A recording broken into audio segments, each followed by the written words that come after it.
সেবা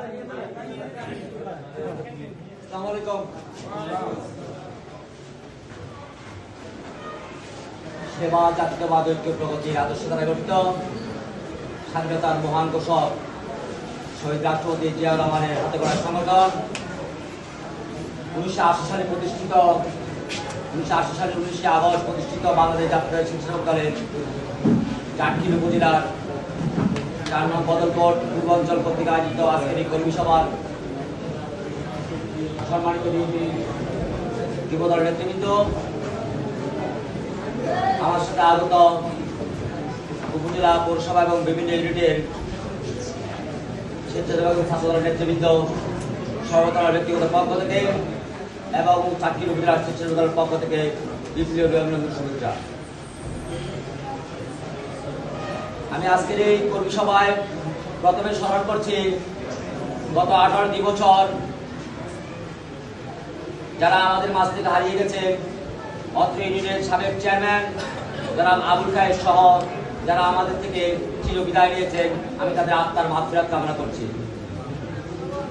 আমি আজকের এই সভা থেকে সুস্থতা কামনা করছি আমাদের উপজেলা স্বেচ্ছাসেবক দলের যুগ্ম আহ্বায়ক মোনায়েন এবং তার ছেলে অসুস্থ, তাদের সহ অন্যান্য যারা অসুস্থ সবার সুস্থতা কামনা করছি। সুপ্রিয় এলাকাবাসী এবং সহযোদ্ধাবৃন্দ,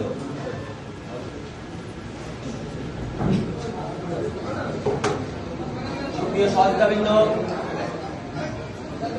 আপনাদের খুব আশা ছিল, আমাদের সে প্রত্যাশা ছিল, আপনারা যেভাবে প্যান্ডেল করেছেন, স্টেজ করেছেন, সবাই অর্গানাইজ করেছেন, সবার সাথে বিএনপি যুবদল এবং ছাত্রছাত্রীদের যেভাবে মত বিনিময় করে যেভাবে সুন্দর পরিস্থিতি তৈরি করে একটি সভা করতে চেয়েছিলেন, কিন্তু প্রাকৃতিক দুর্যোগের কারণে আজকে আমাদের সেটা হয়নি।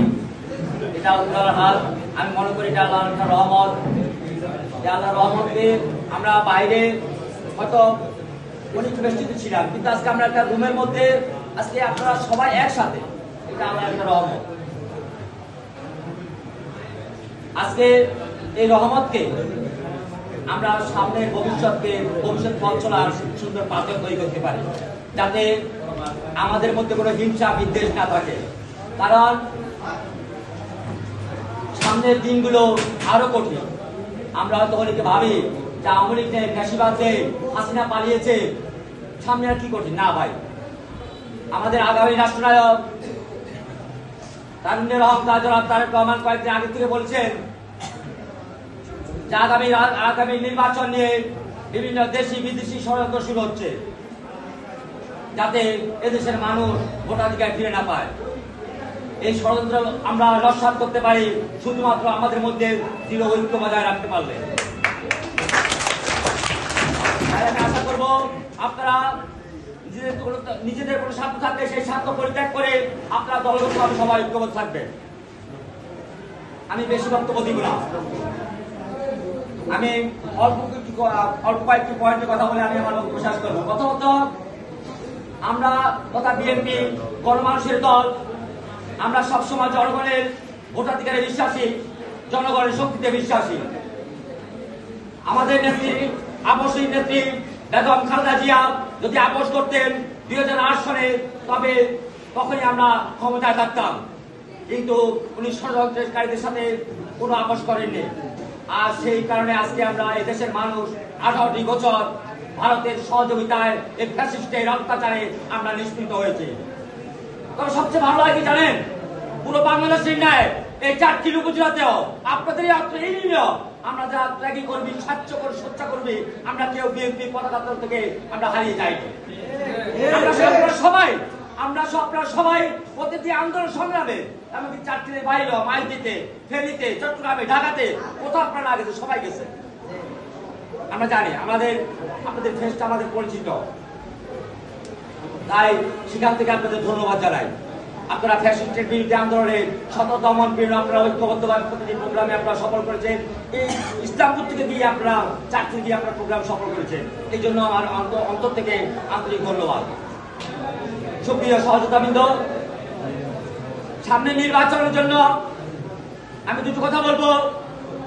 আমরা যেহেতু গণমানুষের দল, জনগণের ভোটাধিকারে বিশ্বাস করি, আমাদের 5 আগস্টের পর থেকে আমাদের কিছু লোকের চাহিদা হঠাৎ করে বেড়ে গেছে, যেটা আমাদের গত 16 বছর ছিল না। গত 16 বছর আমরা এক কাপ চা দুজনে ভাগ করে খাইছি। এখন কেন আমাদের মধ্যে কামড়া কামড়ি শুরু হবে? আমরা 1-1.5 বছর কেন সহ্য করতে পারি না? আজকে আমাদের কামড়া কামড়ির কারণে সাধারণ ভোটাররা কিন্তু আমাদের প্রতি বিরক্ত। তাই আমি আজকে এই কর্মী সভায় অনুরোধ করবো সবাইকে, আজকের পর থেকে সাধারণ মানুষ, সাধারণ ভোটাররা যাতে খারাপ বলে এমন কোন কর্ম, এমন কোন কথা, এমন কোন চালচলন আমরা আজকে করবো না। আমরা কোন অপকর্মকে প্রশ্রয় দিব না, কোন অপকর্মকে লালন পালন করবো না। এমন কোন মাদক ব্যবসা, মাদক ব্যবসায়ী, মাদক সেবন এমনকি কোন সালিশ বাণিজ্যকে আমরা জড়াবো না। পারবেন আপনারা? আমি সবাইকে বিশেষ অনুরোধ করবো, বিশেষ করে কোন সালিশে যাবেন না আপনারা। অত সেক্টর নেতা কর্মীরা আপনাকে সালিশে যাবেন না। সালিশে কি হয় জানেন? আপনি একটা পক্ষে গেছেন, ওই পক্ষ অত সালিশে দিচ্ছে, কিন্তু বিরোধী পক্ষ তারা আমাদের বিএনপি সমর্থক, দেখা যায় তাদের ভোটটা আমাদের বিরুদ্ধে চলে যায়। তাই আজকের পর থেকে আপনারা সবাই সেভাবে রাস্তাঘাট চলাফেরা করবেন, সিনিয়রদের সম্মান করবেন, জুনিয়রদের স্নেহ করবেন, নিজেদের মধ্যে ঐক্য রাখবেন। সুপ্রিয় সহযোগিবৃন্দ, এখনকার রাজনীতি আগের রাজনীতি নয়। আমরা যারা মুরব্বীরা রাজনীতি করেছেন, এখানে অনেক মুরব্বী আছেন আমাদের সাথে, আগে রাজনীতি করছেন, আমরা হাইটা হাইটা নেতারা আসছে, কর্মীদের কাছে গেছে, মুরব্বীদের কাছে গেছে, কিন্তু এখন রাজনীতি আমাদের মোবাইলে, এখন শুধু মাইকে আর রাজপথে স্লোগানে নয় রাজনীতি, এখন রাজনীতি এখন মোবাইলে চলে গেছে। আর এই মোবাইলটা আমাদের বিরুদ্ধে যে অপপ্রচার করছে কঠোর বাহিনী এবং কি আরো কিছু খুচরা পার্টি, আমাদের এই জন্য এটার বিরুদ্ধে শক্তভাবে প্রতিরোধ করতে হবে। আমি আজকে সবাইকে অনুরোধ করবো, বিএনপি পরিবার সবাইকে অনুরোধ করবো, আপনারা আজকের পর থেকে অনলাইনে পুরোপুরি সক্রিয় থাকবেন। বিএনপির বিরুদ্ধে যে কোনো প্রচার যা বলে জবাব দিবেন। এমনকি একজন যদি কমেন্টস করে আরো 10 জন সেখানে কমেন্টস করবেন। আমাদের হ্যাক আইডির প্রয়োজন না, কারণ আমরা কি গুপ্ত বাহিনী? আমরা গুপ্ত বাহিনী না, আমরা প্রকাশ্যে রাজনীতি করি। 18 বছর আমরা হাসিনার বিরুদ্ধে প্রকাশ্যে আন্দোলন করেছি। আমরা এই দলের প্যাটের ভিতরে ঢুকি নাই, ওই দলের ঘরের ভিতরে ঢুকি নাই। আমরা আমাদের পরিচয়ে, বিএনপির পরিচয়ে আমরা প্রকাশ্যে রাজনীতি করেছি। এবার প্রকাশ্যে আমরা এইসব অপপ্রচারকারীদের বিরুদ্ধে শক্ত প্রতিরোধ করতে হবে। সুপ্রিয় এলাকাবাসী, এটা হচ্ছে সাংগঠনিক কথা। আপনাদের এখানে কিন্তু সাংগঠনিক প্রার্থী কম। এখানে আমাদের 2 জন যুগ্ম আহ্বায়ক আছে, আপনাদের এই ইউনিয়নের কৃতি সন্তান মোনায়েম এবং ইয়াসিন মির্জা, সাবেক ছাত্রনেতা দল। তো এছাড়া সাবেক ছাত্রনেতা তানভীর আছেন, আমাদের সাবেক ছাত্র বর্তমান ইউনিয়ন যুব দলের সভাপতি বাবু আছেন। এটা তো আছেনই। আপনাদের আরেকটা বিষয়, অহংকারের বিষয়, সেটা হচ্ছে আপনাদের এই এলাকার কৃতি সন্তান আমাদের উপজেলা বিএনপির দীর্ঘদিনের সভাপতি। তার আগে উনি সাধারণ সম্পাদক ছিলেন, তার আগে সাধারণ সম্পাদক ছিলেন অ্যাডভোকেট হানিফ ভাই। আমরা দোয়া করি, আপনারা দোয়া করবেন, উনি যেন আল্লাহ আপনাকে সুস্থ রাখেন। আপনাদের এখানে যেহেতু প্রার্থী কম, আমি আপনাদের এখানে এমন কোনো সমস্যা দেখি না। তাই আপনারা যারা প্রার্থী আছেন অবশ্যই সবাই মিলেমিশে থাকবেন। আমি আপনাদেরকে একটু আশ্বস্ত করতে চাই, এতটুকু আশ্বস্ত করতে চাই, আমরা কাউকে মাইনাসে রাজনীতি করব না। কারণ সামনে যে ধানের শীষের নির্বাচন, মানুষের ভোটাধিকার আদায়ের নির্বাচন,